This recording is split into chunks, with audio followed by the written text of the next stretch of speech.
अत्यंत तेजस्वी अशा भगवान बलरामांनी त्या युद्धात मुसळाच्या प्रहाराने पुष्कळशा उन्मत्त शत्रूंना मारून व माणसे, हत्ती, घोडे यांना घायाळ करून त्यांच्या अंगातून निघालेल्या रक्ताच्या शेकडो नद्या वाहविल्या. त्या नद्यांमध्ये माणसांचे तुटलेले हात हेच साप, माणसांची मस्तके हीच कासवे, मेलेले हत्ती ही बेटे आणि घोडे हे मगर होते. हात आणि जांघा माशांप्रमाणे, माणसांचे केश शेवाळाप्रमाणे, धनुष्ये तरंगांप्रमाणे आणि शस्त्रास्त्रे गवतांच्या झुडपांप्रमाणे दिसत होती. ढाली भोवऱ्यासारख्या भयानक दिसत होत्या. बहुमूल्य रत्ने आणि अलंकार दगड व वाळूप्रमाणे दिसत होते. त्या नद्या पाहून भित्री माणसे घाबरत होती आणि वीरांचा आपापसात उत्साह वाढत होता. परीक्षिता, जरासंधाची ती सेना समुद्राप्रमाणे दुर्गम, भयावह आणि अपार होती, परंतु जगदीश्वर वसुदेवपुत्रांनी ती नष्ट करून टाकली. सेनेचा नाश करणे हा त्यांच्या दृष्टीने एक खेळच होता. जे अनंत गुणसागर भगवान लीलेने तिन्ही लोकांची उत्पत्ती, स्थिती आणि संहार करतात, त्यांना शत्रूंच्या सेनेचा असा नाश करणे ही काही आश्चर्याची गोष्ट नाही. परंतु जेव्हा ते मनुष्यावताराने अशी कृती करतात तेव्हा तिचे वर्णन करणे योग्यच नाही का? अशा प्रकारे जरासंधाची सर्व सेना मारली गेली. रथसुद्धा मोडून पडला. फक्त शरीरात प्राण शिल्लक राहिले. तेव्हा जसा एक सिंह दुसऱ्या सिंहाला पकडतो तसे बलरामांनी वेगाने महाबली जरासंधाला पकडले.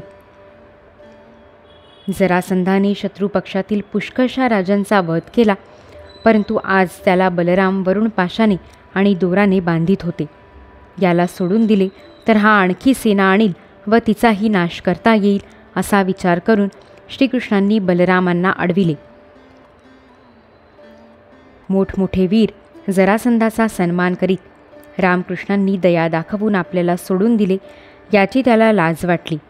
त्याने तपश्चर्या करण्याचा निश्चय केला, परंतु वाटेत इतर राजांनी त्याला अडवून धर्मोपदेश, राजनीती व लौकिक दृष्टांत देऊन समजाविले की यदूंकडून तुमचा पराभव हा केवळ प्रारब्धामुळेच झालेला आहे. सर्व सेना मरण पावल्यावर बलरामांनी जरासंधाची उपेक्षा करून त्याला सोडून दिले. त्यामुळे अतिशय उदास होऊन तो मगध देशी निघून गेला. भगवान श्रीकृष्णांच्या सेनेमध्ये कोणाचेच नुकसान झाले नाही आणि समुद्राप्रमाणे असणाऱ्या जरासंधाच्या 23 अक्षहिणी सेनेवर मात्र त्यांनी सहजगत्या विजय प्राप्त केला.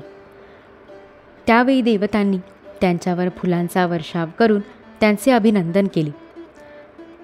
जरासंधाच्या पराजयामुळे मथुरावासी भयमुक्त झाले होते आणि श्रीकृष्णांच्या विजयामुळे त्यांचे हृदय आनंदाने भरून गेले होते. श्रीकृष्ण त्यांना येऊन भेटले त्यावेळी सूत, मागध आणि बंदीजन त्यांच्या विजयाची गीते गात होते. श्रीकृष्णांनी नगरात प्रवेश करताच शंख, नगारे, भेरी, तुतारी, वीणा, बासरी, मृदंग इत्यादी अनेक प्रकारची मंगलवाद्ये वाजू लागली. मथुरेतील रस्त्यांवर चंदनाचे सडे घातले होते. नागरिक आनंदोत्सव साजरा करीत होते. संपूर्ण नगर पताकांनी सजविले होते.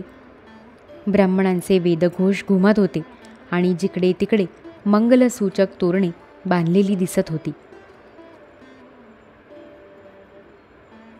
ज्यावेळी श्रीकृष्ण नगरात प्रवेश करीत होते त्यावेळी नगरातील स्त्रिया प्रेम आणि उत्कंठेने भरलेल्या नेत्रांनी त्यांना निहाळीत होत्या आणि फुले, दही, अक्षता, अंकुर यांचा त्यांच्यावर वर्षाव करीत होत्या. श्रीकृष्णांनी रणभूमीवरून अपरंपार धन आणि वीरांचे अलंकार आणले होते. ते सर्व त्यांनी यादवराज उग्रसेनाला दिले. अशा प्रकारे 17 वेळा दरवेळी 23 अक्षहिणी सेना एकत्रित करून मगधराज जरासंधाने श्रीकृष्णांच्या छत्राखाली असलेल्या यादवांशी युद्ध केले. परंतु श्रीकृष्णांच्या प्रभावामुळे यादवांनी प्रत्येक वेळी सर्व सेना नष्ट केली. जेव्हा सर्व सेना नष्ट होत असे त्यावेळी यादवांनी सोडून दिलेला जरासंध आपल्या राजधानीकडे परतत असे. जेव्हा 18वे युद्ध होणार होते त्याच वेळी नारदांनी पाठविलेला वीर कालयवन रामकृष्णांच्या दृष्टीस पडला. युद्धामध्ये कालयवनासमोर उभा राहील असा दुसरा कोणताही वीर त्यावेळी जगात नव्हता. यादव आपल्यासारखेच बलवान आहेत हे ऐकून त्याने 3 कोटी म्लेच्छ सेना आणून मथुरा नगरीला वेढा दिला. ते पाहून श्रीकृष्ण आणि बलराम यांनी विचार केला की अहो, यावेळी यादवांवर तर जरासंध आणि कालयवन या दोघांकडून एकाच वेळी संकट आले आहे. आज या अतिशय बलशाली यवनाने येऊन आम्हाला घेरले आहे आणि जरासंधसुद्धा आज, उद्या किंवा परवा येईलच. जर आम्ही दोघेही याच्याबरोबर लढू लागलो आणि त्याचवेळी बलवान जरासंध येऊन पोचला तर तो आमच्या बांधवांना मारील किंवा कैद करून आपल्या नगरात घेऊन जाईल. म्हणून आज आम्ही अशा ठिकाणी एक नगर बांधू की ज्यामध्ये कोणाही मनुष्याला प्रवेश करणे अवघड जाईल. नंतर आपल्या बांधवांना तेथे पोचवून या यवनाचा वध करवू. बलरामांशी अशा प्रकारे सल्लामसलत करून श्रीकृष्णांनी समुद्राच्या आत मनुष्यांना जाण्यास कठीण असे एक नगर बनविले. त्यातील सर्वच वस्तू अद्भुत होत्या आणि त्या नगराची लांबी रुंदी 96 मैल होती. त्या नगरात सर्वत्र विश्वकर्म्याचे वास्तुज्ञान आणि शिल्पकलेचे नैपुण्य प्रकट झाले होते. वास्तुशास्त्रानुसार तेथे सडका, चौक आणि व्यापारी पेठा यांची रचना केली होती. देववृक्ष आणि वेली असलेली उद्याने व वैशिष्ट्यपूर्ण उपवनांनी युक्त असे ते नगर होते. सोन्याची शिखरे असलेले स्फटिकांच्या गच्चा आणि गगनचुंबी गोपुरे यांनी ते सुंदर दिसत होते. तेथे धान्य ठेवण्यासाठी चांदी पितळेची गोदामे बनविली होती. तेथील महाल सोन्याचे होते व त्यावर सुवर्णकलश बसविलेले होते. त्यांची शिखरे रत्नांची होती आणि फरशी मोठमोठ्या पाचूंची बनविलेली होती. तसेच त्या नगरात वासुदेवतेचे मंदिर आणि सज्जेसुद्धा होते. 4ही वर्णांचे लोक तेथे राहणार होते. तसेच तेथे यादव प्रमुखांचे महालही उठून दिसत होते. इंद्राने ज्यावेळी श्रीकृष्णांसाठी पारिजात वृक्ष आणि सुधर्मा सभा पाठविली तेथे बसलेल्या मनुष्याला मर्त्यलोकातील दुःखाचा स्पर्श होत नसे.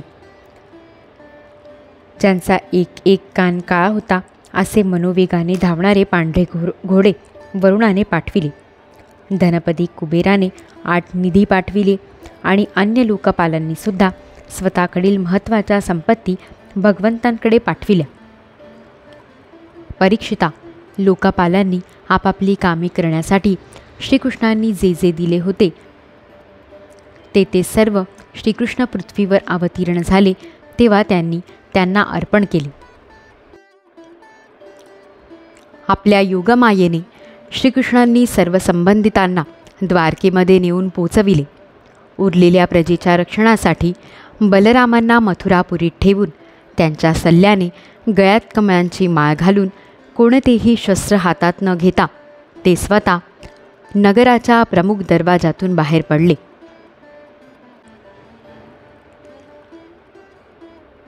अध्याय 50 समाप्त.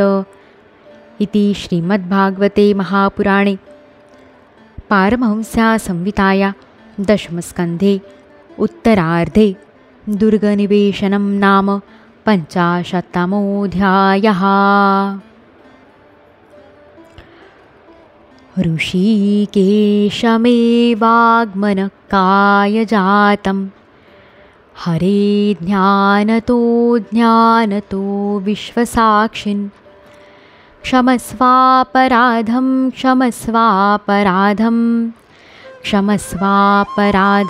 प्रभो क्लिन्नचित्त. श्रीकृष्णार्पणमस्तु. गोपाल कृष्ण भगवान की जय.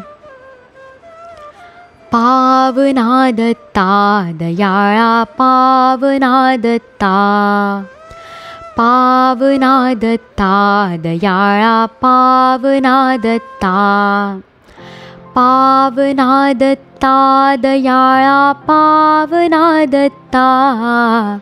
दिगंबरा दिगंबरा श्रीपादवल्लभ दिगंबरा. अवधूत चिंतन श्री गुरुदेव दत्त. श्री सद्गुरुनाथ महाराज की जय.